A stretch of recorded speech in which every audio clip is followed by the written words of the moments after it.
أعوذ بالله من الشيطان اللعين الرجيم.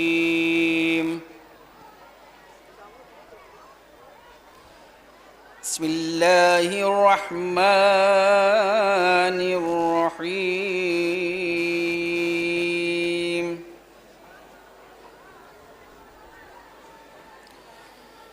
كل من عليها فان ويبقى وجه ربك ذي الجلال والإكرام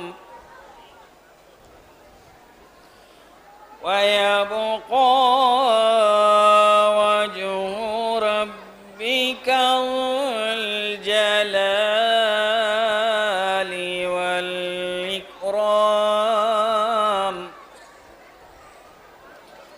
فبأي آلاء ربكما تكذبان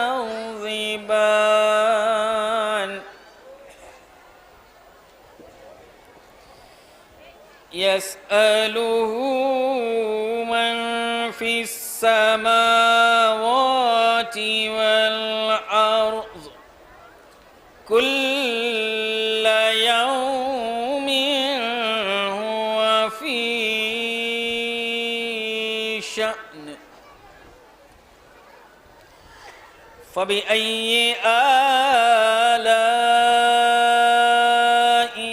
ربكما تكذبان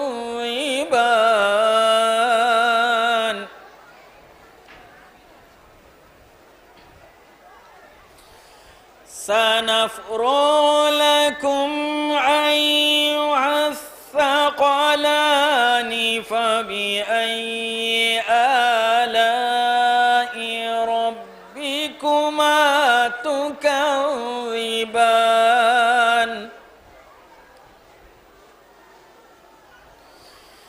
يا معشر الجن والإنس إن استطعتم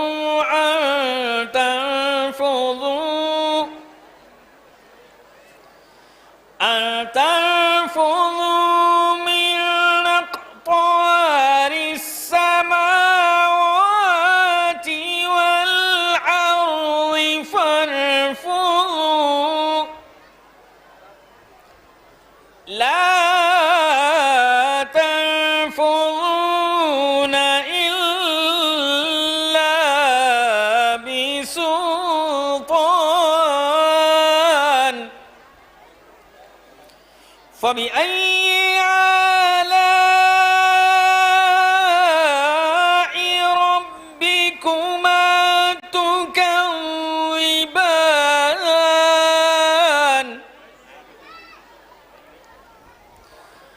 يرسل عليكما شواظ من نار ونحاس فلا تنتصران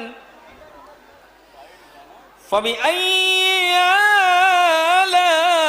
آلاء ربكما تكذبان فإذا انشقت السماء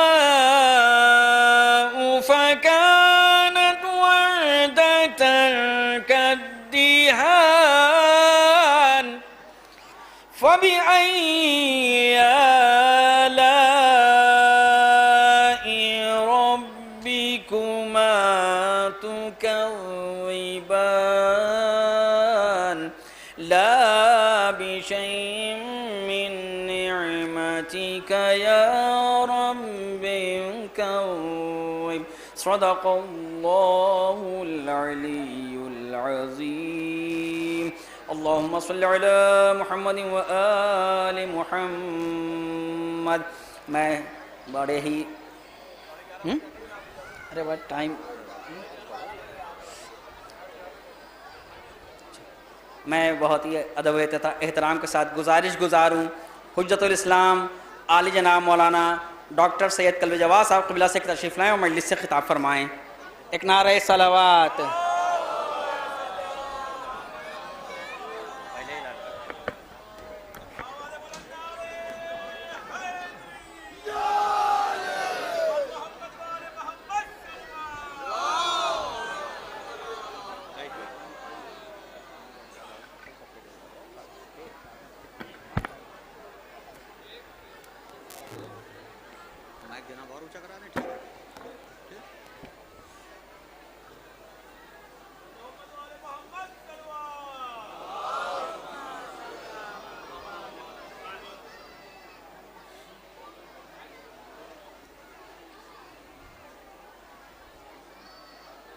فاتحہ.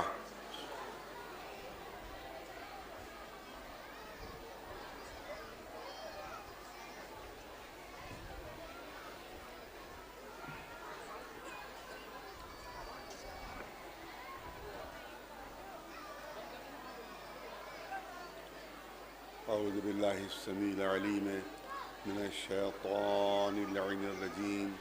بسم اللہ الرحمن الرحیم.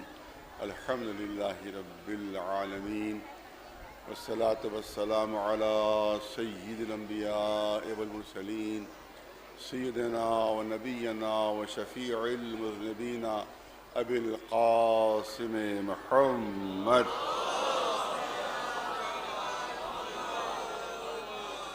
وأهل بيته الطيبين الطاهرين المعصومين. أما بعد فقد قال الله سبحانه تبارك وتعالى في كتابه المبين وهو أصدق القائلين. بسم الله الرحمن الرحيم. والشمس وضحاها والقمر إذا تلاها والنهار إذا جلاها والليل إذا يغشاها والسماء وما بناها والأرض وما طحاها والنفس وما سواها فألهمها فجورها وتقواها. صلوات بھیجے پر محمد وآل محمد.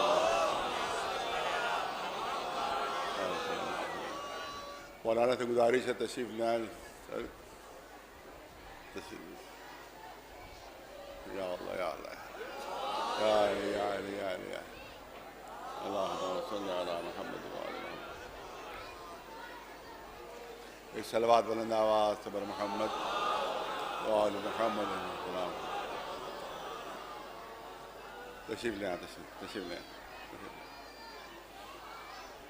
پہلے تو منتظمین کی طرف سے بھی گزارش اور میری طرف سے بھی ہے وہ گزارش کہ جس وقت یہ تابوت اٹھتا ہے تو ہمیشہ یہی رہا کہ ایک پردہ وہاں پر لگا ہوا ہے. پردے کے پیچھے خواتین رہتی ہیں اور پردے تک جو ہے مرد جاتے ہیں اور پھر وہاں سے خواتین سے وہ تابوت لیا جاتا ہے.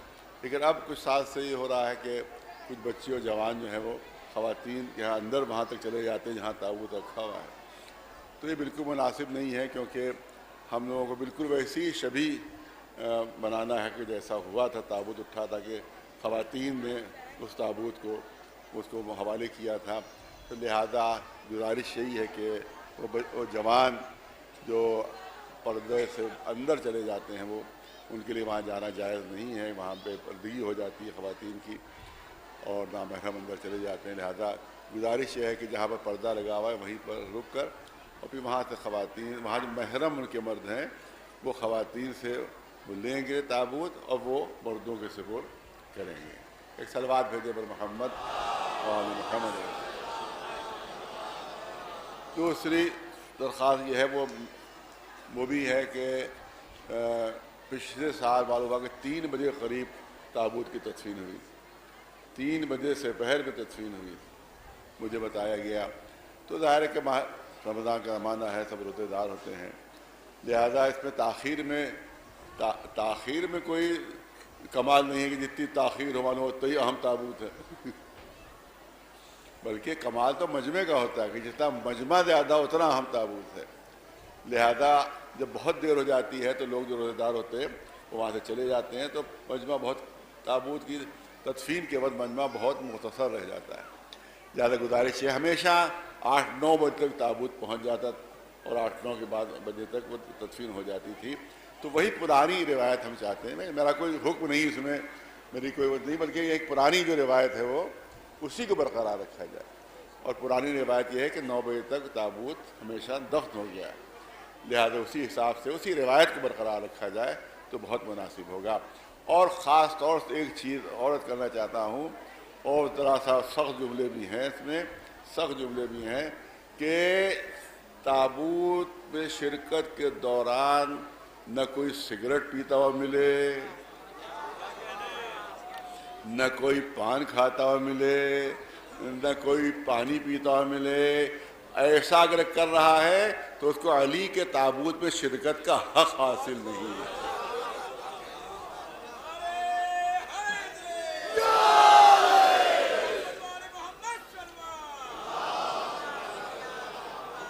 اس کو مولا کی تابوت میں، میں ممبر سے کہہ رہا ہوں، چاہے تو کوئی مجھے برا بھلا جتنا چاہے کہہ دے، ممبر سے بیٹھ کر کہہ رہا ہوں کہ اسے مولا علی کے جنازے کی شبیہ میں شرکت حاصل کرنے کا حق حاصل نہیں ہے، وہ مولا علی کی توہین کا سبب بن رہا ہے۔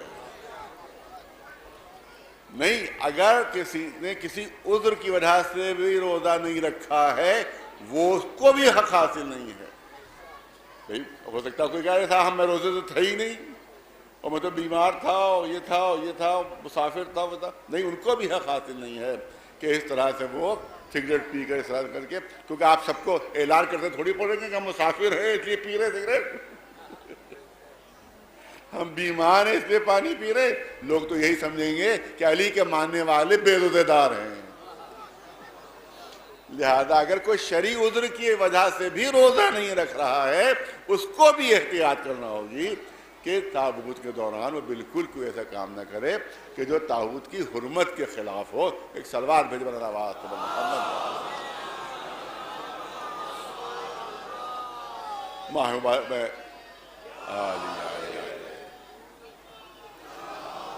ہمیشہ میرا انداز رہا ہے کہ اس مجلس میں ماہ مبارک سے متعلق بھی کچھ جملے عرض کرتا ہوں، روزوں سے متعلق بھی جملے عرض کرتا ہوں، کیونکہ ماشاءاللہ بڑی کثیر تعداد میں یہاں کے مجمع جس میں جوان بھی ماشاءاللہ موجود ہیں، کہ جو یہ بہت ہی عظیم موقع اللہ نے ہمیں دیا ہے ماہ مبارک رمضان کی صورت میں کہ ہم اپنے گناہوں کو معاف کروا سکتے ہیں۔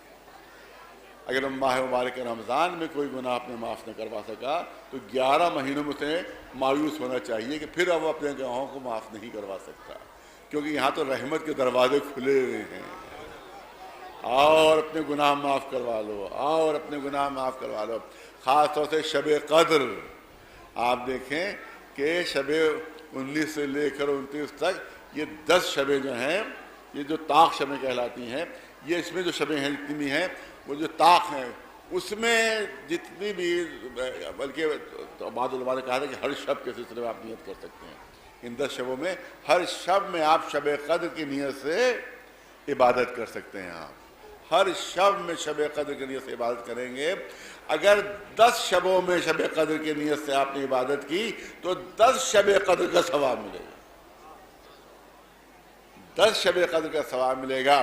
امام سے پوچھا گیا کہ آخر بتایا کیوں نہیں اللہ نے کہ کون سی شب قدر ہے، آپ نے کیوں نہیں بتایا کون سی شب قدر ہے؟ تو امام نے ارشاد فرمایا کہ اگر ہم شب قدر بتا دیں، اللہ کی طرف سے اعلان ہو جائے تو مومنین ایک ہی شب میں عبادت کریں گے اور ایک ہی شب قدر کا ثواب ملے گا۔ ہم یہ چاہتے ہیں کہ 10 شب قدر کا ثواب ان کو ملے گا۔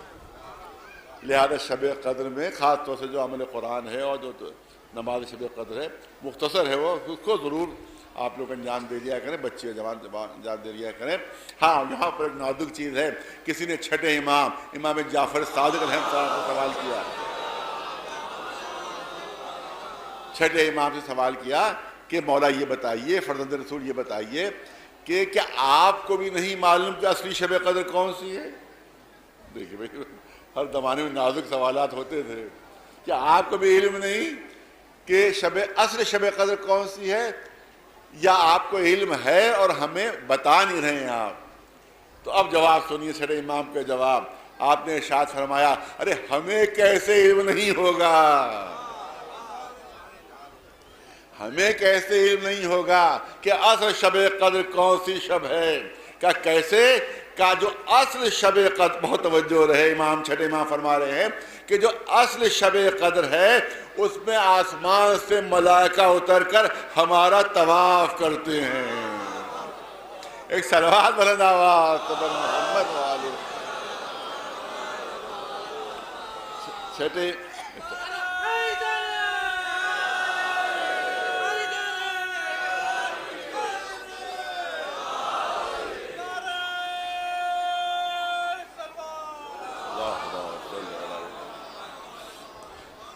امام فرما رہے ہیں چھٹے امام کہ اصل شب، ہمیں کیسے ہی نہیں معلوم ہو کہ اصل شب قدر کون سی ہے، کیونکہ وہ اصل جو شب قدر ہے اس میں آسمان سے ملائکہ اتر کر ہمارا طواف کرتے ہیں، ہمارا طواف کرتے ہیں. تب مجھے کہنے کا حق حاصل ہے کہ انسانوں کا بھی حج ہے اور ملائکہ کا بھی حج ہے. ارے توجہ رہے، انسانوں کا بھی حج ہے، ملائکہ کی بھی حج ہے. انسانوں کا حج یہ ہے کہ 10 ذی الحجہ تک وہ جا کر کعبے کا طواف کرے، کعبے کا طواف کرے. اور ملائکہ کا حج یہ ہے کہ شب قدر میں آ کر وارث کعبہ کا طواف کرے. وہ ان کا حج ہے، یہ ہمارا حج. ایک صلوات بھیجے بلند آواز پر محمد وآلہ.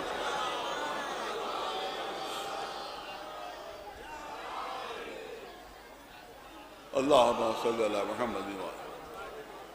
اب میں آپ کے سامنے 2-4 جملے، بچوں جوانوں کے لیے میرے جملے ہوتے ہیں، بزرگوں سے بہتر جانتے ہیں.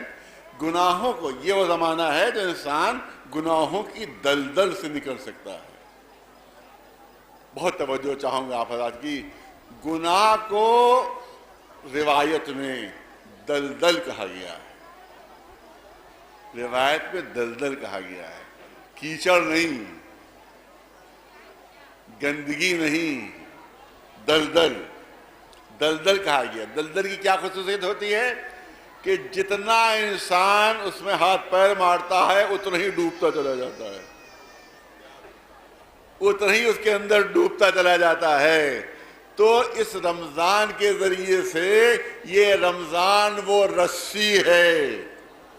ارے نہیں توجہ رہے، یہ رمضان وہ رسی ہے، یہ رمضان المبارک وہ رسی ہے کہ جس کے ذریعے سے ہم گناہوں کی دلدل سے باہر نکل سکتے ہیں. یہ ماہ مبارک رمضان وہ رسی ہے کہ جس کے ذریعے سے ہم گناہوں کی دلدل سے، کیچڑ میں کیا ہوتا ہے، کیچڑ لگی ہم نے گھر میں آ کر وہ کیچڑ دھو دی، صاف کر دیا، لیکن کیچڑ نہیں کہا گیا، گندگی نہیں کہا گیا، بلکہ روایت میں ہے کہ گناہوں کی دلدل میں انسان پھنستا ہے. گناہوں کی دلدل میں جب پھنستا ہے تو اندر ڈوبتا چلا جاتا ہے، اندر دبتا چلا جاتا ہے. تو رمضان المبارک وہ رسی ہے کہ جس کے ذریعے سے مومن گناہوں کی دلدل سے باہر نکلتا ہے. مگر ایک چیز آپ یاد رکھیں کہ ہمیشہ جب دلدل سے نکلنا ہو تو ایک رسی کا سرا اس کے پاس ہوتا ہے کہ جو دلدل میں پھنسا ہوا ہو. ارے بہت توجہ چاہوں گا، بہت توجہ چاہوں گا. ایک رسی کا سرا اس کے پاس ہوتا ہے، وہ پکڑتا ہے جو دلدل میں پھنسا ہوا ہو، اور دوسرا سرا اگر خالی چھوٹ جائے تو رسی نہیں بچائے گی. ارے بہت توجہ چاہوں گا، رسی نہیں بچائے گی، وہ تو اپنے ساتھ ساتھ رسی کو بھی کھینچ کر دلدل میں لیے چلا جائے گا. اگر ایک سرے کو پکڑا، توجہ رہے، تو وہ رسی نہیں بچائے گی، دوسرے سرے کو بھی کوئی تھامنے والا ہونا چاہیے. ارے توجہ چاہ رہا ہوں، دوسرے سرے کو بھی کوئی تھامنے والا ہونا چاہیے. ایک رسی کا سرا گناہگار کے ہاتھوں پر ہو کہ جو دلدل میں پھنسا ہوا ہے، دوسرا رسی کا سرا بھی کسی ہاتھ پہ ہونا چاہیے، مگر وہ ہاتھ مضبوط ہونا چاہیے۔ کمزور ہوگا تو وہ بھی ساتھ میں کھچا ہوا چلا جائے گا۔ وہ ہاتھ کو مضبوط ہونا چاہیے۔ وہ ہاتھ کون ہے؟ ایک سرا رسی جو ہے رمضان ہے، رمضان المبارک رسی ہے، ایک سرا گناہگار کے ہاتھ میں ہوتا ہے اور ایک سرا اہل بیت کے ہاتھوں میں ہوتا ہے، وہی کھینچ کر نکالتے ہیں گناہگار کو دلدل سے۔ ایک صلوات بھیجے بلند آواز قبر محمد والے۔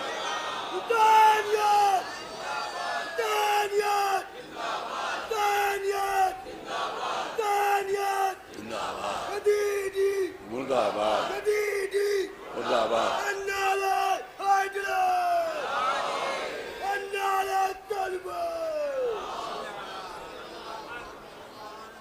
روزہ امتحان کے لیے مختلف طرح سے امتحانات روزے کے ذریعے ہوتے ہیں، لیکن ایک امتحان بھی جو بہت سخت ہوتا ہے اسی ماہ مبارک میں ہے، وہ ہے انسان کے اخلاق کا امتحان ہوتا ہے، انسان کے تحمل و قوت برداشت کا امتحان ہوتا ہے۔ اخلاق اسلام میں اخلاق کی بہت زیادہ اہمیت ہے، یہاں تک کہ رسول اللہ نے خود ارشاد فرمایا کہ بعثت لأتمم مکارم الاخلاق، میری بےعزتی اسی لیے ہوئی ہے کہ میں اخلاق کے درجات کو کامل کروں، اخلاق کے درجات کو مکمل کروں۔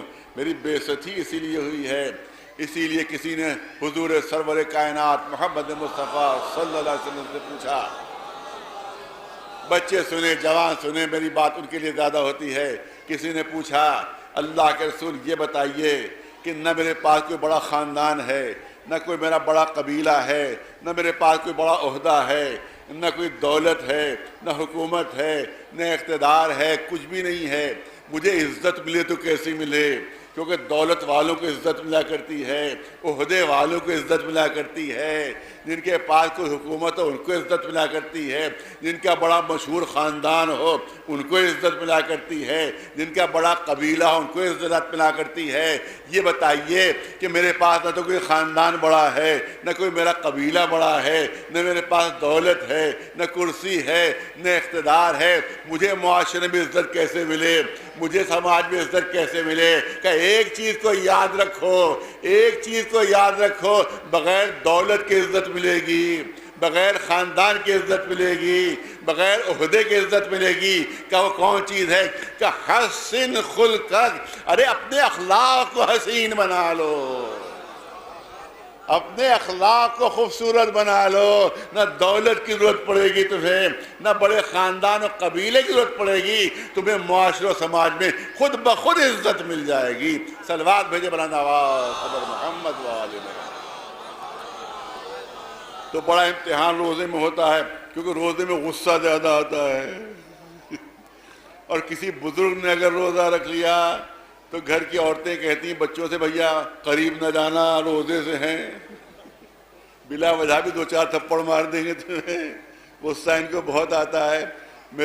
ہمارے خاندان میں ایک بزرگ تھے، بہت پہلے کی بات ہے، تو وہ انہیں گرمیوں کے زمانے کے روزے تھے، ٹائم پیس ایک ان کے اپنے سامنے رہتی تھی، تھوڑی دیر بعد ٹائم پیس کو دیکھتے تھے اور کہتے تھے کم بخت بڑھ ہی نہیں رہی ہے، کم بخت بڑھ ہی نہیں رہی ہے۔ پھر آئے تھوڑی دیر بعد کہتا ارے کم بخت کہیں سے اس کی سوئی آگے حرکت ہی نہیں کر رہی ہے۔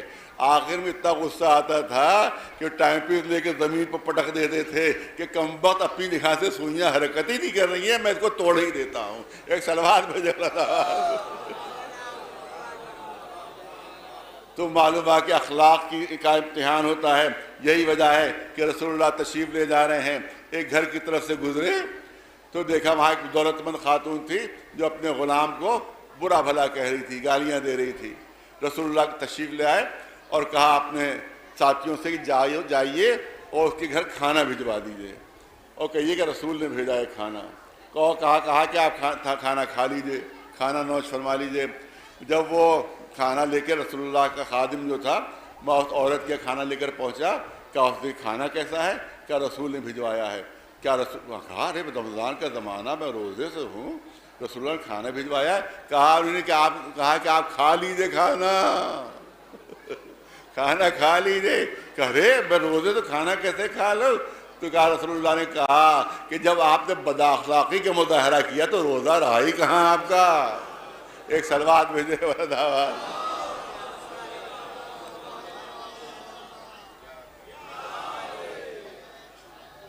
اب آگیا سلسلہ بیان ہے. تو کبھی جمعے کے خطبے میں نے کبھی کافی عرصے پہلے یہ واقعہ بیان کیا تھا اخلاقی کے سلسلے میں. میں چاہتا ہوں آج بھی بچوں اور جوانوں کے لیے پیش کر دوں. بہت دلچسپ واقعہ ہے. وہ اس طرح سے ہے کہ حضور سرور کائنات محمد مصطفیٰ صلی اللہ علیہ وسلم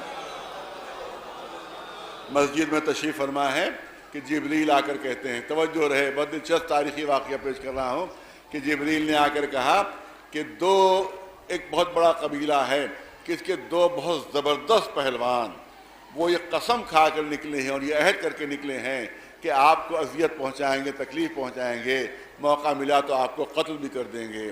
لہذا وہ اپنے قبیلے سے اس نیت سے, اس ارادے سے نکل چکے ہیں. لہذا آپ اپنے اصحاب میں سے کسی کو بھیجیے تاکہ ان کو آپ تک پہنچنے نہ دیں, سد باب کریں, ان کا آپ تک آنے نہ دیں, راستے ہی میں ان کو روک لیں. رسول اللہ نے اعلان فرمایا کہ ابھی جبریل نے آ کر مجھے خبر دی ہے کہ فلاں قبیلے کے دو بہت ہی زبردست پہلوان اس ارادے سے نکلے ہیں, یہ عہد کر کے نکلے ہیں کہ مجھے قتل کر دیں گے. لہذا تم میں سے کون ہے جو مجھ تک پہنچنے سے پہلے انہیں روک دے؟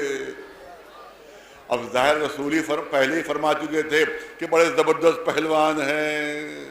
تو وہی خندق والا منظر تھا کہ ایسا لگتا تھا کہ سروں پر طائر بیٹھے ہوئے, سروں پر پرندے بیٹھے ہوئے, اور وہاں بھی ایک اٹھا تھا, یہاں بھی ایک ہی اٹھا.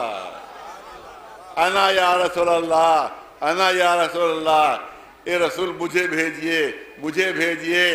بٹھا دیا, اے علی بیٹھ جاؤ, اے علی بیٹھ جاؤ. پھر اعلان کیا کون ہے جو جائے, اور جا کر اس کو روکے. پھر کوئی نہیں اٹھا, پھر مولا علی اٹھے. 3 بار اعلان ہوا, مولا علی اٹھے, رسول نے بٹھا دیا. مصلحت یہ رہتی تھی کہ اگر پہلے ہی بار میں علی کو بھیج دے, جیسے ہی علی اٹھے ویسے ہی علی کو بھیج دے, تو ہر ایک سینہ تان کر کہے گا یہ اللہ کے رسول آپ ہمیں تو کبھی موقع دیتے ہی نہیں. ہم بھی تو دکھائیں ہم کتنے بڑے بہادر ہیں, کتنے جری ہیں, کتنے طاقتور ہیں, آپ تو ہمیں موقع دیتے ہی نہیں. ادھر علی کہتے ہیں, ادھر آپ ان کو بھیج دیتے. ارے ہماری حسرتیں دل میں رہ جاتی ہیں. لہذا 3 بار ہمیشہ موقع دیا رسول اللہ نے کہ تاکہ بعد میں کوئی یہ نہ کہہ سکے کہ ہمیں موقع نہیں ملا. 4تھی مرتبہ جب اعلان ہوا تب رسول نے مولا علی سے کہا جاؤ اے علی جاؤ, اور جا کر ان کو مجھ تک آنے سے روکو اور ان کو دعوت اسلام دو. مولا علی تشریف لے گئے. تھوڑا وقت گزر جاتا ہے, توجہ رہے, ہسٹری کا واقعہ پیش کر رہا ہوں, تاریخ کا واقعہ پیش کر رہا ہوں کہ تھوڑا وقت گزر جاتا ہے. تھوڑا بہت جو گزر گیا, اب رسول اللہ نے فرمایا مجمع سے کہ تم میں سے کون ہے جو جائے اور جا کر مجھے خبر دے کہ علی کس عالم میں ہے, کس حال میں ہے اور کہاں پر ہیں. اب ظاہر ہے کہ جنگ تو کرنا ہی نہیں تھی, خالی مخبری کرنا تھی. لہذا اس زمانے بھی مخبری کا شوق لوگوں کو بہت تھا, لہذا اب خالی مخبری کرنا تھی. لہذا پورا مجمع اٹھ گیا. پہلے تو کوئی نہیں ہل رہا تھا اپنے نگاہ سے, اب پورا مجمع اٹھا اور سب دوڑتے ہوئے گئے اور جا کر دیکھیں کہ علی کس عالم میں ہے, علی کس عالم میں ہے. اب جو جائے کر دیکھا تو دیکھا کہ علی دونوں پہلوانوں کو رسیاں باندھے ہوئے کھینچتے ہوئے لیے چلے آ رہے ہیں. صلوات بھیجے مولانا آواز محمد والے.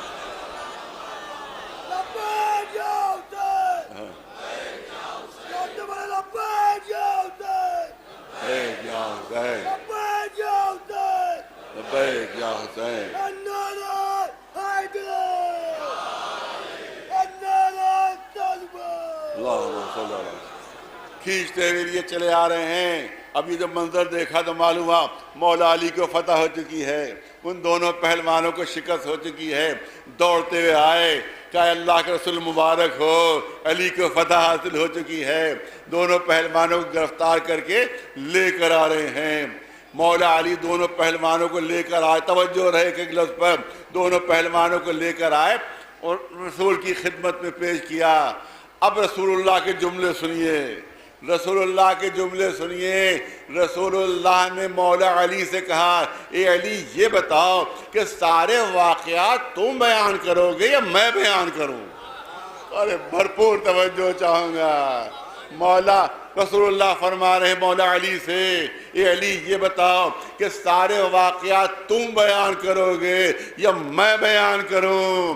مولا علی نے فرمایا اے اللہ کے رسول آپ سے بہتر کون بیان کر سکتا ہے، آپ پورے واقعات بیان کیجئے۔ رسول مسجد میں بیٹھے ہوئے، پورا واقعہ مسجد سے بہت دور ہوا، بہت دور ہوا۔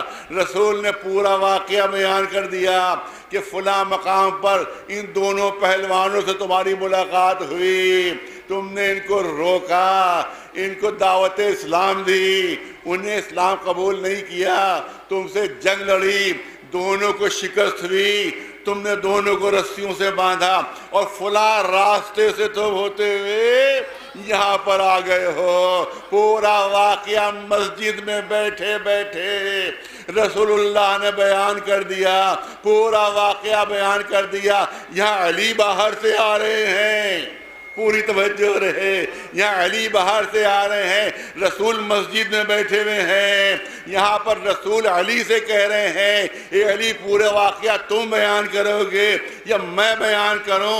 رسول نے مسجد میں بیٹھے بیٹھے پورا واقعہ بیان کر دیا۔ اب ایک واقعہ اور یاد دلا دوں آپ کو کہ جب رسول معراج سے واپس آئے ہیں، جب رسول اللہ معراج سے واپس آئے ہیں تو علی مسجد میں بیٹھے ہوئے، ارے توجہ رہے، علی مسجد میں بیٹھے ہوئے جب رسول تشریف لائے ہیں تو اب علی رسول سے کہہ رہے ہیں، وہاں رسول نے علی سے کہا تھا، یہاں علی رسول سے کہہ رہے اے اللہ کے رسول معراج کے واقعات آپ بیان کیجئے گا میں بیان کروں؟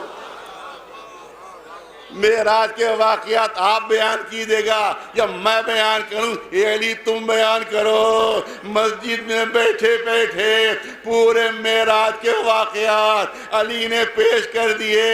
ایسا لگتا ہے کہ ظاہر میں الگ الگ تھے، حقیقت میں دونوں ایک تھے۔ ایک صلوات بلند آواز سے بر محمد وآل محمد۔ یا علی یا علی یا علی اللہ۔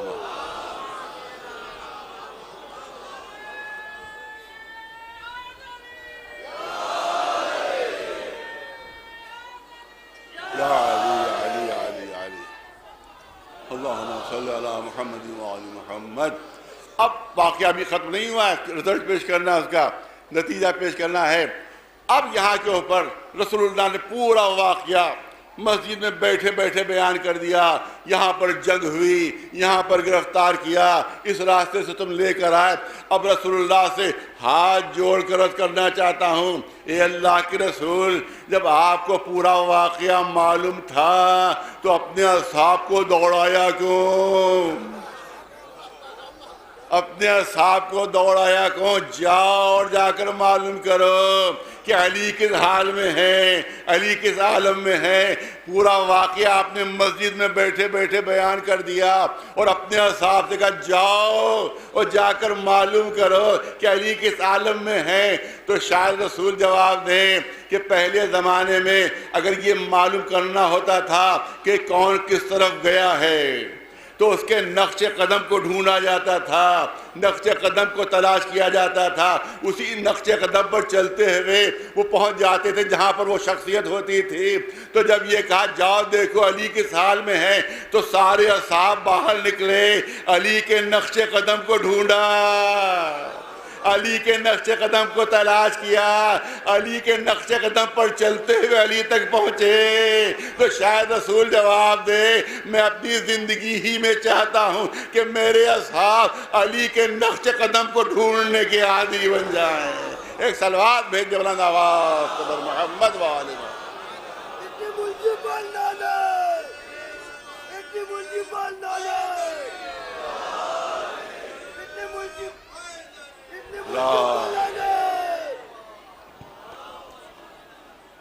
اب وہ دونوں پہلوان رسول اللہ کے سامنے رسیوں سے بندھے ہوئے جبریل نازل ہوتے ہیں.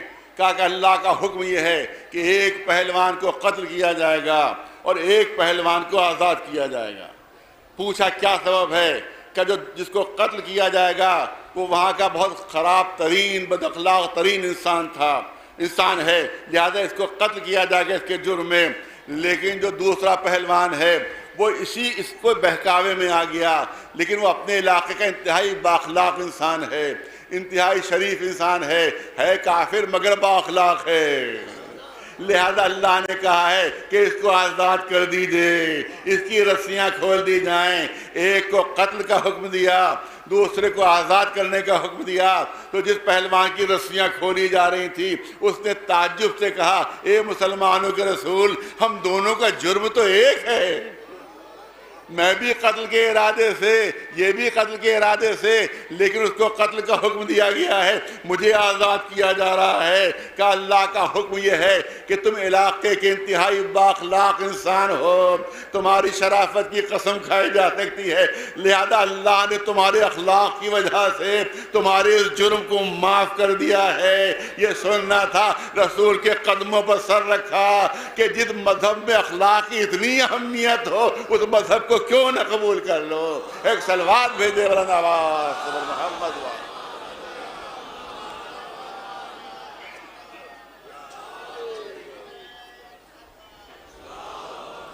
اب یہیں سے رزلٹ نکلتا ہے کہ جب ایک مشرک اور غیر مسلم کے اخلاق کی اتنی اہمیت کہ اتنے بڑے جرم کو اللہ معاف کر رہا ہے، تو اگر کوئی مومن بااخلاق ہو تو اللہ کی نگاہوں میں اس مومن کی کتنی عزت ہوگی، اس کا کتنا بڑا شرف ہوگا. صلوات بلند آواز صبر محمد و آل محمد. ایک صلوات بلند آواز صبر محمد و آل محمد. اب ظاہر ہے کہ سورہ والشمس کی ابتدائی آیتوں کو آپ کی خدمت میں پیش کیا ہے تو وہ تو پورے اشرے کا بھی موضوع ہے، بلکہ ایک اشرے میں بھی پورا موضوع نہیں سما سکتا. لہذا چند جملے عرض کرنا چاہتا ہوں صرف اور صرف نفس کے متعلق. وَنَفْسٍ وَمَا سَوَّاهَا فَأَلْهَمَهَا فُجُورَهَا وَتَقْوَاهَا. ہم نے نفس کو نوک پلک سے درست کیا اس کو، اور پھر ہم نے انسان کے نفس کو جو اچھائیاں تھیں اس کا بھی الہام کر دیا اور جو برائیاں تھیں وہ بھی بتا دی. اس کا مطلب ہے کہ ہمارے نفس کو علم رہتا ہے کہ اچھائی کیا ہے، ہمارے نفس کو علم رہتا ہے کہ برائیاں کیا ہیں. ہمارے نفس کو اللہ نے اچھائیوں کا علم بھی دے دیا ہے، برائیوں کا علم دے دیا ہے. اور توجہ رہے، اب سوال یہ ہوتا ہے کہ جب نفس انسانی کو معلوم ہے کہ فلاں چیز اچھی ہے فلاں چیز بری ہے، ہم کو جب علم ہے کہ جھوٹ برا ہے سچ اچھا ہے، جب ہمیں علم ہے کہ ظلم برا ہے اور انصاف جو ہے اور عدل جو ہے وہ اچھا ہے، جب ہمیں معلوم ہے کہ دھوکہ دینا جو ہے وہ برا ہے اور وعدے کو وفا کرنا وہ اچھا ہے، تو پھر ہم اس میں مبتلا ہی کیوں ہوتے ہیں؟ اس میں کیوں مبتلا ہوتے ہیں؟ تو اس کے لیے ایک پیمانہ بتایا گیا ہے کہ دیکھو دھوکہ دے کے لوگ پسند کرتے خوش ہوتے ہیں، ارے کیسا اچھا دھوکہ دیا، دیکھیے میں نے، دیکھیے کیسا اچھا ان کو داؤں دیا میں نے، کیسے میرے داؤں میں آ گئے، کیسے میرے داؤں میں آ گئے. وعدہ خلافی کی فخریہ بیان کر رہا ہے. دیکھیے 4 گھنٹے کھڑے رہے میرا انتظار کرتے ہوئے، میں تو آرام سے لیٹا رہا اپنے، اور وہ بھگتتے رہے وہاں کے اوپر. معلومہ خوش ہو رہا ہے، دھوکہ دے کر خوش ہو رہا ہے، جھوٹ بول کر خوش ہو رہا ہے، رشوت لے کر خوش ہو رہا ہے. تو پھر وہ نفس کا علم کیا ہوا؟ ارے توجہ چاہوں گا آپ حضرت، وہ نفس کا علم کیا ہوا؟ اس کے لیے علماء نے بیان کیا ہے، یہ نہ دیکھو کہ خود جھوٹ بول کر خوش ہو رہا ہے، یہ دیکھو کہ جب اس سے جھوٹ بولا جا رہا ہے تو خوش ہو رہا ہے یا نہیں. ارے توجہ چاہوں گا، جب اس سے جھوٹ بولا جا رہا ہے تب وہ پسند کر رہا ہے نہیں کر رہا. خود جھوٹ بولتا ہے لیکن کسی نے اس سے جھوٹ بول دیا، ارے بڑا بدتمیز جھوٹا ہے، اب پسند نہیں کر رہے اس کو، اب اس کا جھوٹ پسند نہیں آ رہا ہے. پوری زندگی رشوت لیتے ہوئے گزری، بڑا اچھا لگا رشوت لیتے ہوئے. جب ریٹائر ہوئے اور پینشن لینے پہنچے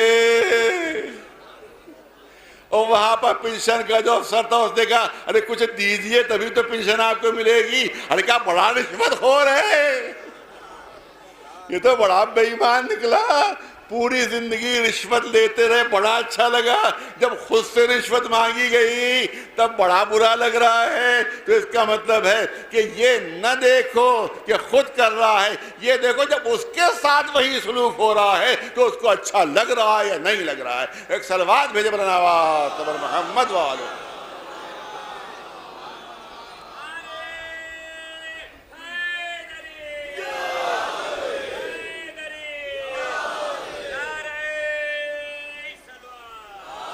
اب میں چاہتا ہوں خلاصہ پیش کروں, بہت تفصیل ہے اس موضوع میں, انشاءاللہ کسی اور موقع پر اس کی تفصیل عرض ہوگی. دیکھیے جتنے بھی تھنکرز ہیں, جتنے بھی مذاہب ہیں, ان میں صرف دو چیزیں پیش کی جاتی ہیں. اسلام کا ایک امتیاز پیش کرنا چاہتا ہوں, اسلام کی ایک خصوصیت پیش کرنا چاہتا ہوں اپنے پڑھے لکھے مجمع کے لیے. آپ دیکھیں کہ جتنے بھی مذاہب ہیں ان میں ہمیشہ دو چیزیں آپ کو ملیں گی, روح اور جسم. روح اور جسم. آپ انگریزی میں دیکھیں گے تو آپ کو وہاں پر ملے گا body and soul, body and soul. آپ یہاں جو مذاہب ہیں وہاں آپ دیکھیں گے تو آپ وہاں کیا ہوگا, شریر اور آتما, شریر اور آتما. تو آپ کو ایک چیز ملے گی جسم اور ایک چیز ملے گی روح. ان دو کے علاوہ تیسری چیز کا کوئی تصور کسی مذہب میں نہیں ہے. بہت توجہ چاہوں گا, آپ کسی تیسری چیز کا کوئی تصور مذہب میں, کسی مذہب میں نہیں ہے. یا جسم ہے یا روح ہے, یا باڈی ہے یا سول ہے, یا شریر ہے یا آتما اور آتما ہے. ان دونوں کے مکسچر کو کہتے ہیں انسان ہے. جسم اور روح کے ملن کو کہتے کہ اس سے انسان بنتا ہے. لیکن اسلام نے بتایا کہ نہیں, ایک چیز اور بھی ہے, ایک چیز اور بھی ہے, اور وہ ہے نفس. بہت توجہ چاہوں گا, وہ چیز ہے نفس. اور اس کے لیے جو منطقی دلیل دی ہے اسلام نے, وہ آپ کے سامنے عرض کرنا چاہتا ہوں. وہ ہمارے اسلام کی دلیل یہ ہے کہ جسم ہے, اس کا تعلق زمین سے ہے, اور روح کا تعلق آسمان سے ہے. جسم ہے مادہ اور روح ہے نور. توجہ ہے, جسم ہے میٹر, روح ہے نور. ان دونوں میں آپس میں ملاپ نہیں ہو سکتا, ان دونوں میں آپس میں ایک دوسرے سے ملاپ نہیں ہو سکتا, کیونکہ یہ کثیف ہے وہ لطیف ہے. ان دونوں کو جوڑے تو کون جوڑے, یہ آپس میں خود سے نہیں جوڑ سکتے, یہ آپس میں خود سے نہیں مل سکتے, کیونکہ جسم الگ ہے اور روح الگ ہے. ان دونوں کو ملائے تو کون ملائے؟ کیا یہی نفس ہے جو جسم اور روح کو آپس میں ملاتا ہے؟ ایک صلوات بھیجے مولانا آواز تبر محمد والا. یہی نفس ہے جو جسم اور روح کو آپس میں ملا دیتا ہے. اور یہی وجہ ہے کہ نہ جسم کو موت آتی ہے نہ روح کو موت آتی ہے, موت نفس کو آتی ہے.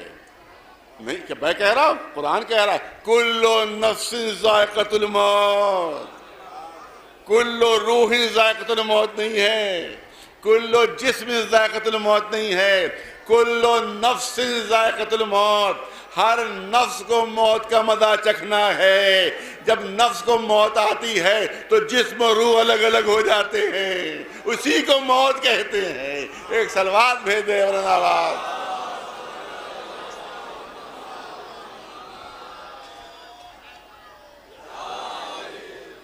یہی جسم و روح نفس کے ذریعے سے آپس میں ملتے ہیں, آپس میں ملتے ہیں.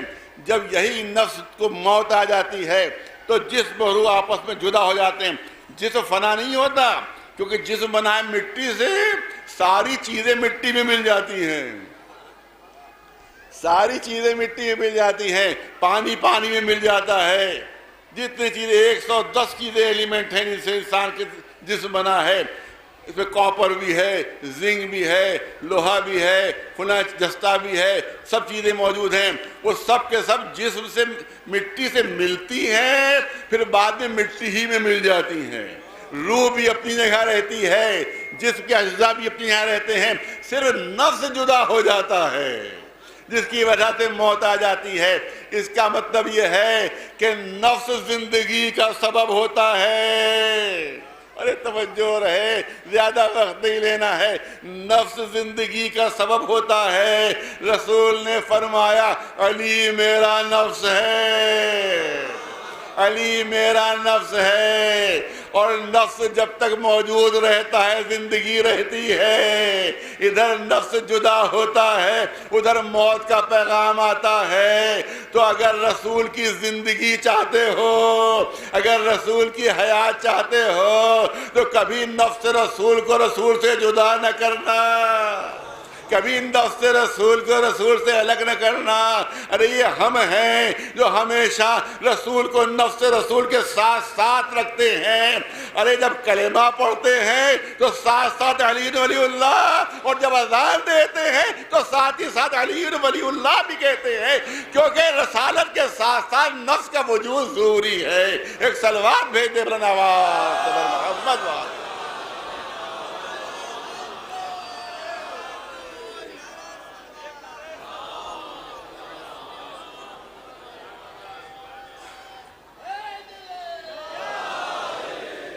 اسی لیے جو ادھورا کلمہ پڑھتے ہیں، جو علی ولی اللہ نہیں کہتے ہیں، وہی رسول اللہ کی موت کے قائل ہیں۔ توجہ رہے، وہی رسول اللہ کی موت کے قائل ہیں۔ جو کہتا تھا کم وقت جو اپنی ٹی وی کے اوپر، ارے رسول سے دعا مانگ رہے ہو، رسول تو مٹی ہو گئے، رسول تو ختم ہو گئے، رسول تو فنا ہو گئے، رسول تو مر گئے۔ ارے مردے سے تم جو ہے دعا مانگ رہے ہو، مٹی سے دعا مانگ رہے ہو، کیونکہ تمہارا کلمہ ادھورا ہے۔ تم نفس کو الگ کر کے رسول کا ذکر کر رہے ہو، ہم نفس کو شامل کر کے رسول کا ذکر کرتے ہیں۔ تمہاری نگاہ میں رسول مردہ ہے، ہماری نگاہ میں رسول زندہ ہے، کیونکہ نفس ساتھ ساتھ ہے۔ ایک صلوات بھیجے بلند آواز محمد والے، ایک صلوات بلند آواز،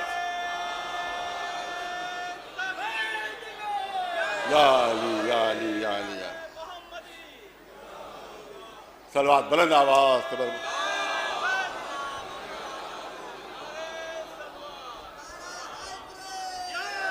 پورے نعرے لگائیے، نعرہ تکبیر، نعرہ تکبیر، نعرہ رسالت، نعرہ رسالت، نعرہ حیدری، نعرہ حیدری، لبیک یا حسین، لبیک یا حسین، لبیک یا حسین، لبیک یا مہدی، لبیک یا مہدی، لبیک یا مہدی۔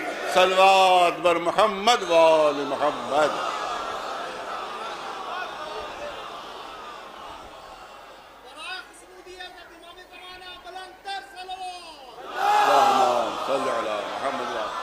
جلدی جلدی خلاصہ کرنا ہے۔ جسم بھی ہے، روح بھی ہے، اور نفس بھی ہے، جو کسی اور مذہب میں آپ کو یہ تصور نہیں ملے گا۔ یہ صرف خصوصیت ہے اسلام کی کہ اس نے نفس کو بھی پہچانوایا ہے کہ انسان نفس بھی ہے، روح و جسم کے ساتھ ساتھ نفس بھی ہے جو جسم اور روح کو ملاتا ہے۔ اب ہر ایک کی غذا بھی ہے، جسم کی غذا بھی ہے، روح کی غذا بھی ہے، نفس کی غذا بھی ہے۔ جسم کی غذائیں جو آپ کے سامنے ہیں، جو نوش فرماتے رہتے ہیں سب، وہ جسم کی غذا ہے۔ روح کی غذا ہے، روح کی غذا ہے عبادت، روح کی غذا عبادت، روح کی غذا عبادت، اور نفس کی غذا ہے خالص محبت۔ ایک صلوات بھیجے بنا نواز قبر محمد والے۔ نفس کی غذا ہے لبیک یا حسین، لبیک یا حسین۔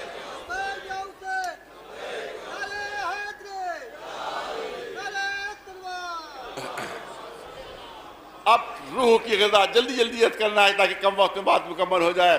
روح کی غذا ہے، روح کی غذا عبادت۔ اب ایسے عبادت جب غذا کو صحیح ملتی ہے، روح کو صحیح اگر غذا مل جاتی ہے تو اس سے کچھ ایلیمنٹس پیدا ہوتے ہیں، کچھ اخلاق پیدا ہوتے ہیں۔ حکماء کہہ رہے ہیں، میں نہیں کہہ رہا ہوں، علماء کہہ رہے ہیں، میں نہیں کہہ رہا ہوں، کہ جب روح کو صحیح غذا ملتی ہے عبادت کے ذریعے سے تو اس میں کچھ اخلاق خلق پیدا ہوتے ہیں جس کو ایلیمنٹ کہتے ہیں۔ اور وہ ایلیمنٹ کیا ہیں؟ وہ ایلیمنٹ ہے محبت، وہ ایلیمنٹ ہے عدالت، وہ ایلیمنٹ ہے رافت و عصمت، وہ ایلیمنٹ ہے شجاعت۔ یہ تمام چیزیں وہ ہیں جو روح کو صحیح غذا ملے تب پیدا ہوتی ہیں۔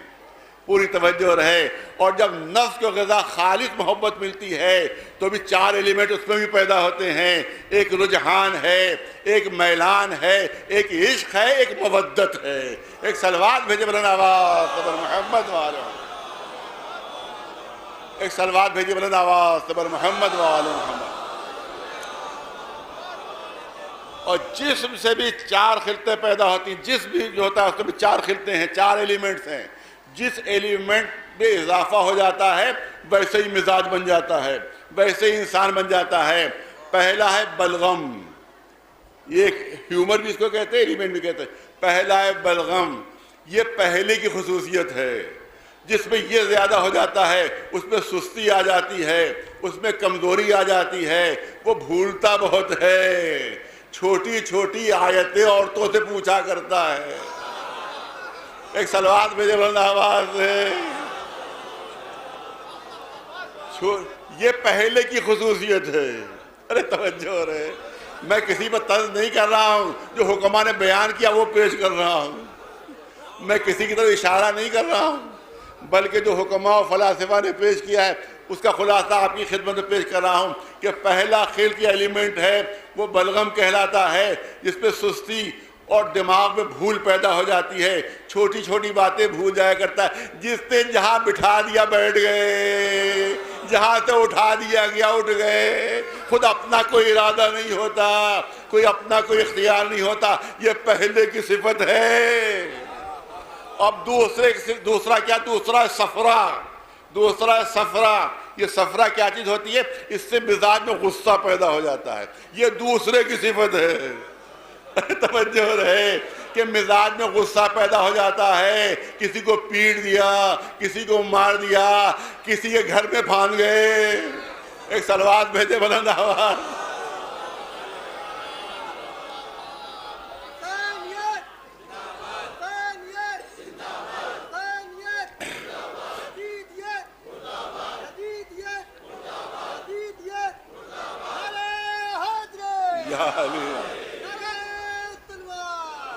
مزاج میں گرمی پیدا ہو جاتی ہے، مزاج میں سختی پیدا ہو جاتی ہے، بہت جلدی غصہ آ جاتا ہے۔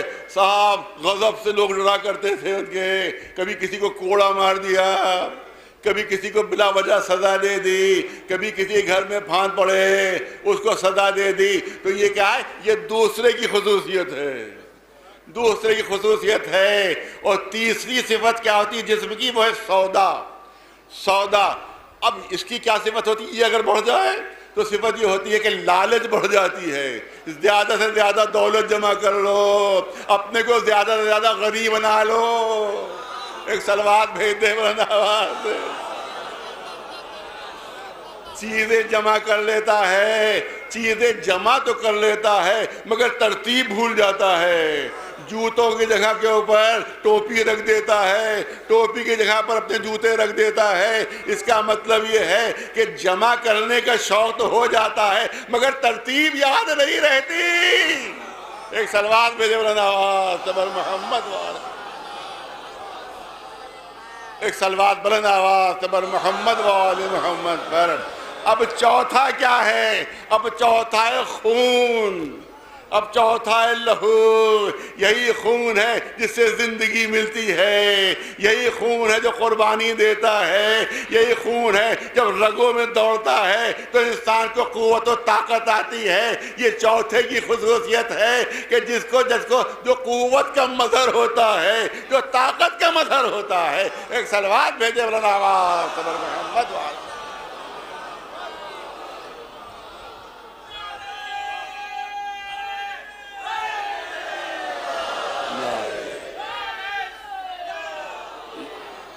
اس سے زیادہ اب پڑھنے کا موقع نہیں ہے، لیکن بہرحال نفس انسانی اگر کنٹرول میں نہ ہو تو پھر انسان جو ہے وہ بہک جاتا ہے، کبھی لالچ میں گرفتار ہو جاتا ہے، کبھی حسد میں گرفتار ہو جاتا ہے، کبھی بے ایمانیوں میں گرفتار ہو جاتا ہے۔ لہذا کبھی کبھی یہ کہا جاتا ہے کہ صاحب مجلس میں تو صرف اہل بیت کا تذکرہ ہونا چاہیے، لیکن خالی اہل بیت کا تذکرہ نہیں ہوتا ہے بلکہ منافقین کا تذکرہ بھی ہوتا ہے۔ مجلسوں میں منافقین کا تذکرہ بھی کیا جاتا ہے، تو آپ یہ کہیں صاحب تو اہل بیت کے ساتھ ساتھ آپ منافقین کا ذکر کیوں کر رہے ہیں؟ تو جہاں اہل بیت کی شناخت ضروری ہے وہاں منافقین کی شناخت بھی ضروری ہے۔ تو جہاں پرانے زمانے کے منافقین کو پہچاننا ضروری ہے وہیں آج کے زمانے کے منافقین کو بھی پہچاننا ضروری ہے۔ ایک صلوات بھیج دے بلند آواز محمد والے۔ جو اس زمانے کے منافقین جو قوم کو نقصان پہنچا رہے ہوں، جو قوم کو نقصان پہنچا رہے، جو قوم کو لوٹ رہے ہوں، اس وقت فدق لوٹا تھا، آج بھی لوٹ رہے ہیں۔ ایک صلوات بھیجے بلند آواز بر محمد والے، ایک صلوات بلند آواز بر محمد والے محمد۔ کسی تحریک میں کبھی شامل نہیں ہوئے، ہمیشہ حکومت کا ساتھ دیا، ہمیشہ ایڈمنسٹریشن کا ساتھ دیا، ہمیشہ کبھی ڈی ایم کے چاپلوسی ہے تو کبھی ایس ایس پی کی چاپلوسی ہے تو کبھی کمشنر کی چاپلوسی ہے، کبھی کسی قوم کی تحریک میں شریک نہیں ہوئے۔ ایک تحریک کا اعلان کیا گیا ہے، انشاءاللہ قوم اس میں ساتھ دے گی انشاءاللہ ہے۔ وہ تحریک ہے حسین آباد ٹرسٹ کی تحریک۔ کسی کی ہمت نہیں کہ ڈی ایم کے خلاف بول سکے، کسی کی ہمت نہیں کمشنر کے خلاف بول سکے، صرف اکیلے ایک ہی انسان ہے کہ جو بولتا ہے، کہ جس کی ہم کو بھگتنا بھی پڑتا ہے۔ کبھی پاسپورٹ ضبط ہو رہا ہے تو کبھی جیل جانا پڑ رہا ہے تو کبھی مقدمات لگ رہے ہیں، لیکن جو چاپلوس ہیں، جو چمچے ہیں، ان کا کوئی نقصان نہیں ہو رہا ہے۔ جو چمچہ گیری کر رہے ہیں ان کا کوئی نقصان نہیں، ہمیشہ نقصان ہم نے اٹھایا ہے اور نقصان اٹھانے کے لیے تیار ہیں۔ 3-4 مرتبہ پاسپورٹ ضبط ہو چکا ہے، لیکن میں تیار ہیں ہم اس کے لیے کہ پاسپورٹ ضبط کرو، چاہے کسی قسم کی سزا دو، چاہے جیل بھیجو، لیکن ہم تمہیں بے ایمانیاں نہیں کرنے دیں گے، ہم بے ایمانیاں نہیں کرنے دیں گے۔ معلوم ہوا کہ پورا ویڈیو ڈال دیا کہ صاحب نالی کہیں کی ٹوٹی ہوئی تھی، صاحب کہا کہ بنوا دیجئے، صاحب کتنا بڑا کارنامہ کر دیا، ٹوٹی ہوئی نالی بنوا دی۔ ارے صاحب قوم کے بہت بڑے خدمتگار ہیں، ٹوٹی ہوئی نالی کہہ دی تھی ڈی ایم سے، وہ ڈی ایم کہہ دی تھی، بنوائی ڈی ایم نے اب بھی نہیں ابھی تک اس کو، وہ اسی طرح ٹوٹی پڑی ہوئی ہے۔ اور صاحب دیکھیں یہ پتھر ٹوٹا ہوا ہے، یہ ڈی ایم صاحب یہ ذرا بنوا دیجئے۔ ارے صاحب دیکھیے کتنی بڑی قوم کی خدمت کر رہے ہیں، لیکن جو وہ اربوں کھا رہا ہے اس کے لیے ایک لفظ نہیں۔ اربوں روپے کھا رہے ہیں یہ افسران، اربوں روپے کھا رہے ہیں۔ جو شیعوں پر خرچ ہونا چاہیے، جو ہماری قوم پر خرچ ہونا چاہیے، وہ افسران اپنا نر کو جہنم بھر رہے ہیں اس سے۔ اس پر آج تک ایک لفظ بولنے کی ہمت نہیں ہوئی ان پولیس کی اور ایڈمنسٹریشن کے چمچوں کو۔ ایک صلوات بھیجے بلند آواز بر محمد۔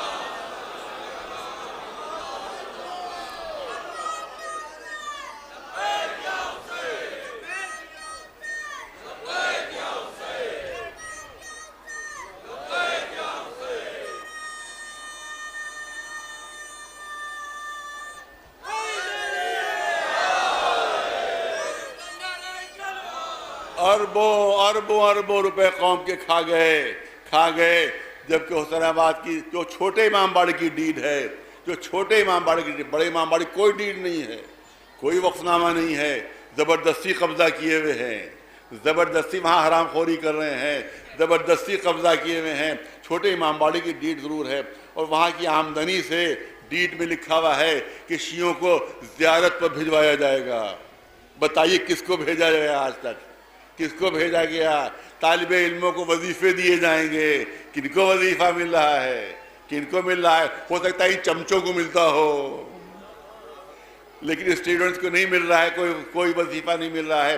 یہاں تک کہ یہ گول دروازے میں جتنی نئی عمارتیں بن رہی ہیں سب ڈیڈ کے خلاف بن رہی ہیں، لیز ڈیڈ کے خلاف بن رہی ہے۔ میرے پاس وہ لیز ڈیڈ کی کاپی موجود ہے، اس میں لیز ڈیڈ میں لکھا ہوا ہے کہ جو الہ آباد بینک ہے، جو ادھر آپ نے کونے میں ایک عمارت بنی ہوئی ہے الہ آباد بینک کی، کہ بس اسی کے سٹائل پر ساری عمارتیں رہیں گی، کسی کو ڈیزائن چینج کرنے کا حق نہیں رہے گا، اور 2 منزل سے تیسری منزل عمارت نہیں بن سکتی۔ اور آج دیکھیں ساری نئی عمارتیں 3 منزلیں بن گئی ہیں، اور اس کے بعد بالکل ڈیڈ کے خلاف ہو رہا ہے، وہ لیز ڈیڈ کے خلاف ہو رہا ہے۔ جب ہم لیز ڈیڈ مانگتے ہیں تو کہتے ہیں پرائیویٹ ٹرسٹ ہے، ہم اس کے لیے کچھ نہیں دے سکتے، اس کو کچھ نہیں بتا سکتے، یہ پرائیویٹ ٹرسٹ ہے، پرائیویٹ۔ ڈی ایم صاحب فرماتے ہیں حسین آباد کو پرائیویٹ ٹرسٹ، اس کا مطلب یہ ہے کہ ان کے باپ دادا نے یہ ٹرسٹ بنوایا تھا۔ اسی لیے وہ پرائیویٹ ٹرسٹ کہہ رہے ہیں اس کو. اس کا مطلب آپ کے ابا نے بنوایا تھا یا دادا نے بنوایا تھا. ارے شیعہ ٹرسٹ ہے, یہ شیعہ ٹرسٹ ہے, یہ بادشاہوں کے ذریعے بنایا گیا ہے. اس سے بادشاہوں کی یا اولادیں فائدہ اٹھا سکتی ہیں یا شیعہ قوم فائدہ اٹھا سکتی ہے. ایک سلوات بھیجے بلند آواز محمد والے. لہذا یہ چمچے نہ کبھی میدان میں آئے ہیں نہ یہ چمچے کبھی میدان میں آئیں گے, لیکن ہمیشہ عوام ساتھ رہے ہیں, انجمنیں ساتھ رہی ہیں. انشاءاللہ یہ جو بھی جتنی بھی کروڑوں کی آمدنی اس کی ہوتی ہے, یہ میں اپنی طرف سے نہیں کہہ رہا ہوں. جب میں نے وہاں کے اوپر تالے لگوائے تھے, جب وہاں نیم برہنہ عورتیں, آدھی دنگی عورتیں جب اندر جاتی تھیں تو اس کے خلاف ہم نے تالے بندی کر دی تھی. اس وقت کے ڈی ایم کا اعلان آیا تھا, اخبار میں آج بھی موجود ہے, کہ مولانا کی تالہ بندی سے روزانہ 5 لاکھ کا نقصان ہو رہا ہے. یہ 2014 میں یہ بات کہی تھی, روزانہ 5 لاکھ کا نقصان ہو رہا ہے. اب آمدنی دگنی ہو چکی ہے. اس کا مطلب ہے روز وہاں 10 لاکھ روز کی آمدنی ہے, 10 لاکھ روز, لیکن کوئی حساب کتاب نہیں ہے. وہاں جو غار والی کربلا ہے, ابھی کسی نے بتایا کہ 15 شعبان میں جب اس میں پیسہ ڈالنا تھا, بہت بڑا صندوق ہے شیشے کا, کیا پیسہ ڈالنے کی جگہ نہیں تھی اس میں, اتنا بھرا ہوا تھا وہ کہ اس میں نوٹ ڈالنے کی گنجائش نہیں تھی. اور ہر مہینے وہ چلا جاتا ہے صاف ہو کر, کوئی حساب کتاب نہیں ہے, اور کسی کی ہمت نہیں ہو رہی کہ پوچھ سکے کہ یہ پیسے کیا ہو رہے ہیں, یہ پیسے جا کہاں رہے ہیں. لیکن میں اپنی قوم کی طرف سے ہمت کر کے کہہ رہا ہوں کہ حساب تم کو دینا پڑے گا. جو 23 سال تم نے کھایا ہے ہماری قوم کی دولت کو, اس کا حساب ہم تم سے لے کر رہیں گے. اس کا حساب تمہیں دینا پڑ جائے گا, اور تم کو یہ قوم کے حوالے ٹرسٹ کرنا پڑے گا. ایک سلوات بھیجے بلند آواز محمد والے.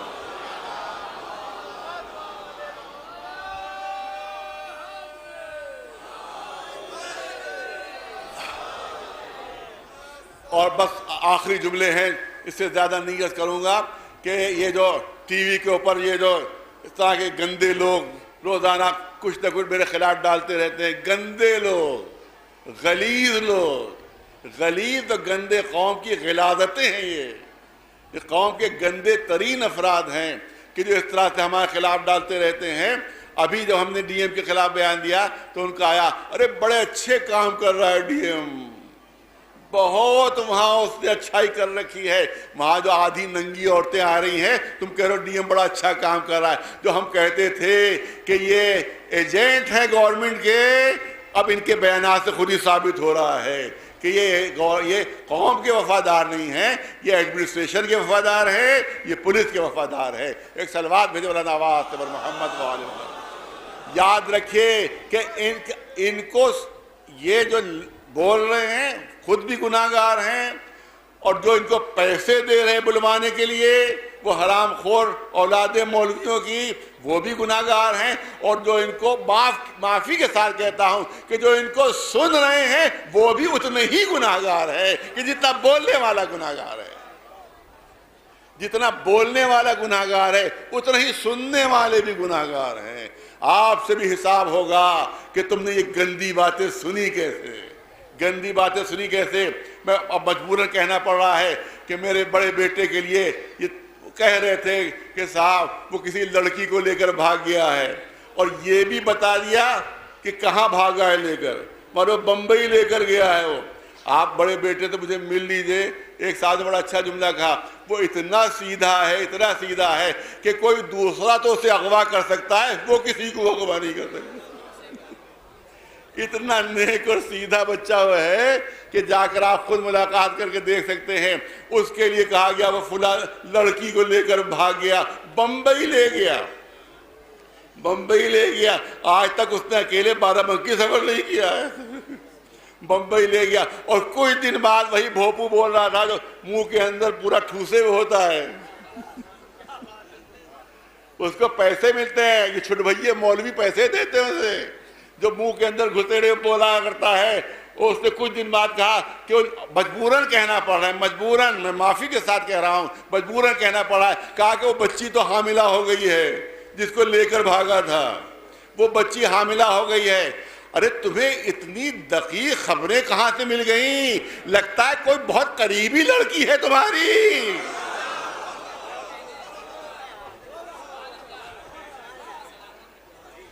اور کسی کو خبر نہیں، تمہیں خبر. بمبئی لے کر بھاگا، حاملہ بھی ہو گئی. اس کا مطلب ہے تمہارے گھر ہی سے کوئی تعلق رکھنے والی لڑکی ہے. ایک سلوات بھیجے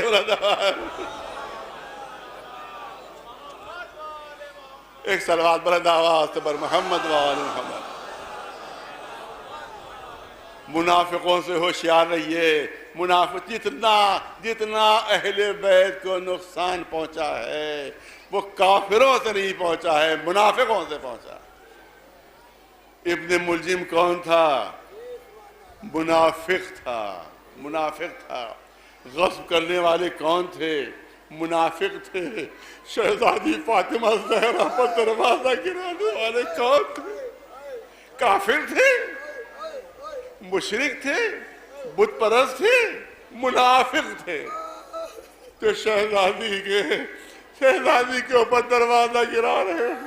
شہزادی کی پسلیاں شکستہ ہو رہی ہیں. جناب محسن کی شہادت ہو رہی ہے. ہاں زاداروں، ہمارے چھٹے امام نے ایک زیارت ہے، امام کی زیارت ہے، ساتویں امام کی زیارت ہے. ساتویں امام نے اپنے زیارت میں کہا ہے، عجیب جملے کہے ہیں کہ سب سے بڑے مظلوم اگر ہمارے خاندان کے کوئی ہیں تو ہمارے جد علی ہیں. عجیب جملے ہیں. ساتویں امام زیارت میں فرما رہے ہیں کہ سب سے مظلوم ہمارے خاندان میں اگر کوئی ہے تو وہ ہمارا جد علی ہے.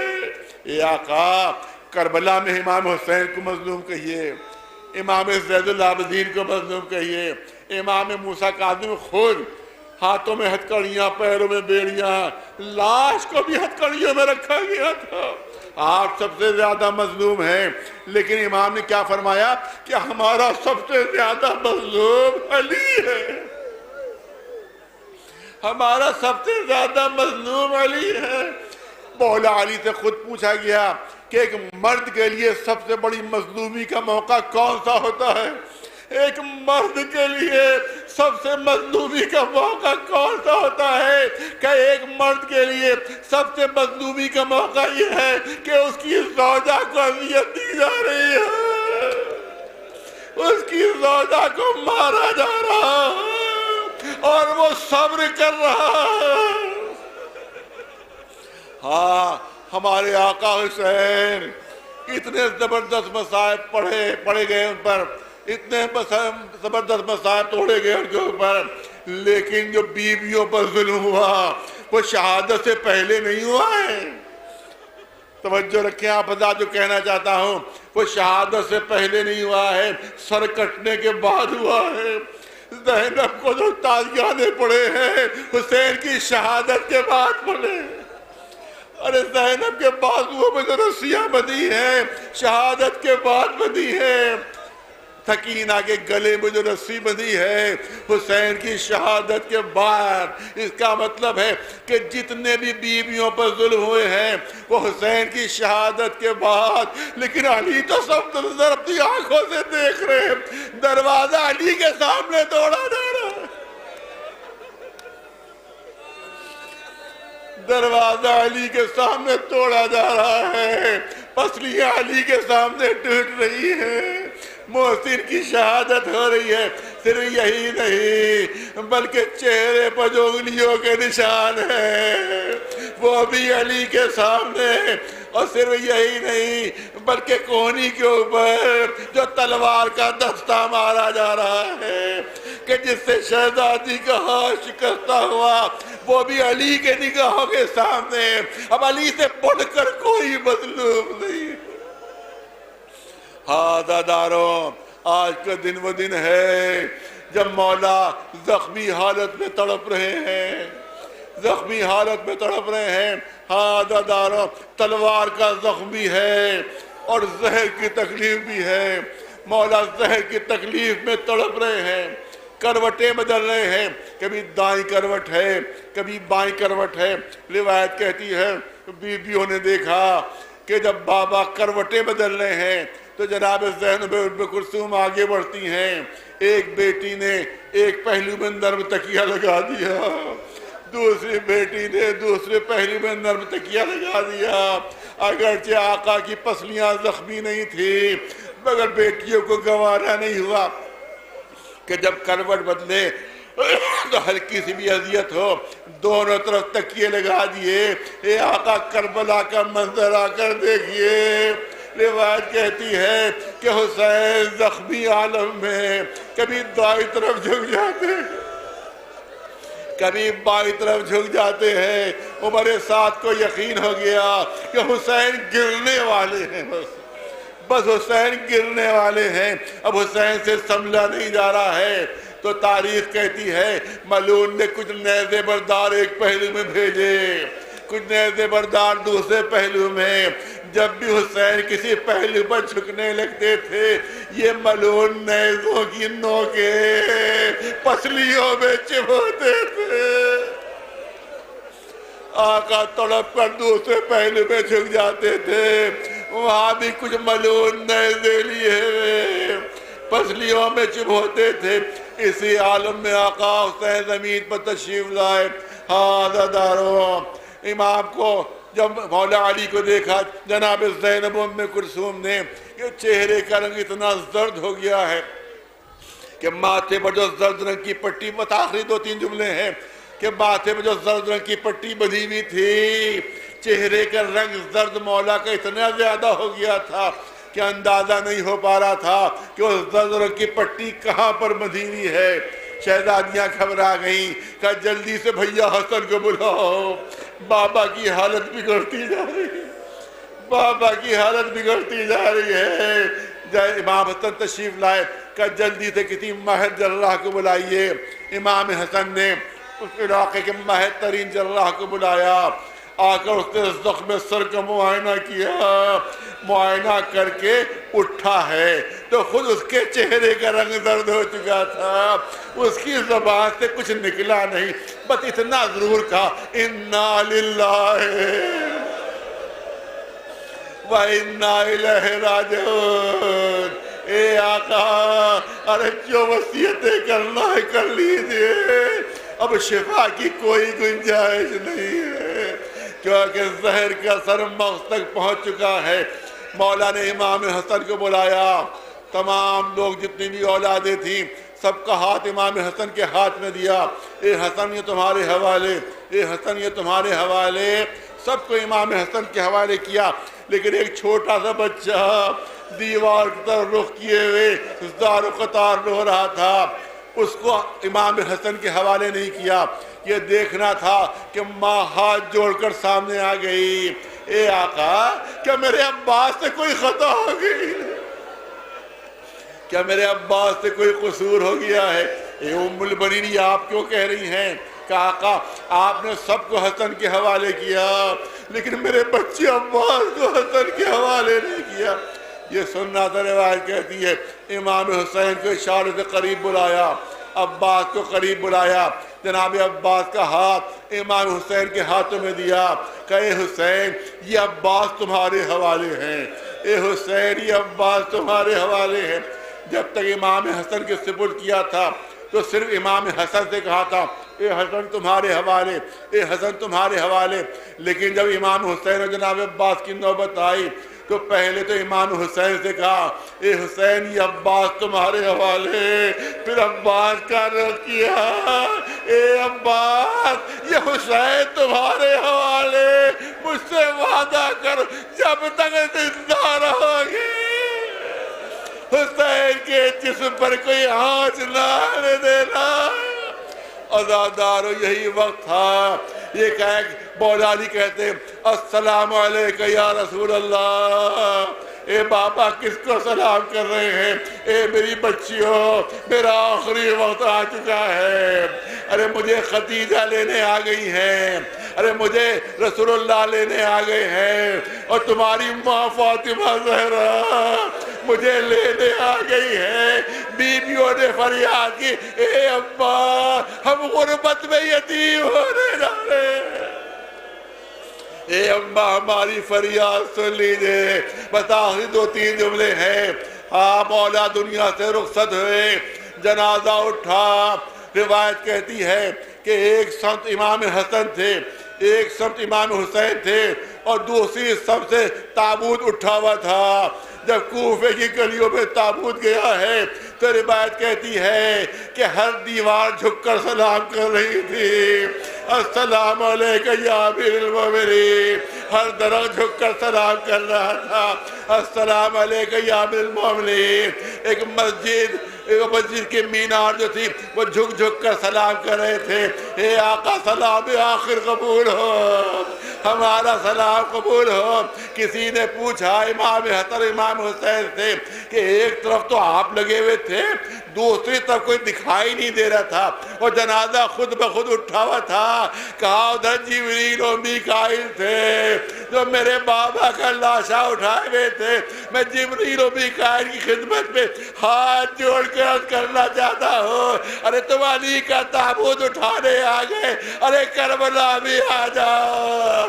ایک بے کس کا جنازہ کربلا کی زمین پر خاک پر پڑا ہوا ہے, آؤ اور حسین کا جنازہ اٹھانے بھی آ جاؤ.